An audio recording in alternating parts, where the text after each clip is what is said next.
வேடசந்தூரில் 12ஆம் வகுப்பு பொதுத் தேர்வு எழுதிய மாணவிக்கு பாலியல் தொல்லை கொடுத்த வாலிபர் போக்சோவில் கைது. திண்டுக்கல் மாவட்டம் வேடசந்தூர் உசேன் ராவுத்தர் தெருவைச் சேர்ந்தவர் மன்சூர் அலி. இவர் கறிக்கடை தொழிலாளி ஆவார். இவர் பக்கத்து கிராமத்தைச் சேர்ந்த 12ஆம் வகுப்பு பொதுத் தேர்வு எழுதிய மாணவி ஒருவரை தேர்வு முடிந்த அன்று தனது வீட்டிற்கு அழைத்துச் சென்றார். அங்கு அவரது குடும்பத்தினரிடம் அறிமுகம் செய்து வைத்த பின்னர் ஆசை வார்த்தை கூறி தனி அறைக்கு மாணவியை அழைத்துச் சென்று பாலியல் துன்புறுத்தலில் ஈடுபட்டுள்ளார். மீண்டும் மீண்டும் மன்சூர் அலி தொந்தரவு செய்யவே மாணவி இது குறித்து தனது பெரியம்மாவிடம் தெரிவித்துள்ளார்.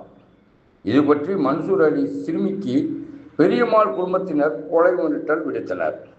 இது குறித்து மாணவியின் குடும்பத்தினர் கொடுத்த புகாரின் பேரில் வடமதுரை அனைத்து மகளிர் போலீசார் போக்சோ சட்டத்தின் கீழ் வழக்கு பதிவு செய்து மன்சூர் அலியை கைது செய்தனர். மேலும் உடந்தையாக இருந்த மன்சூர் அலியின் தாயார் பாத்திமா, உறவினர் ஜீனத் உள்ளிட்ட 3 பேரை தேடி வருகின்றனர்.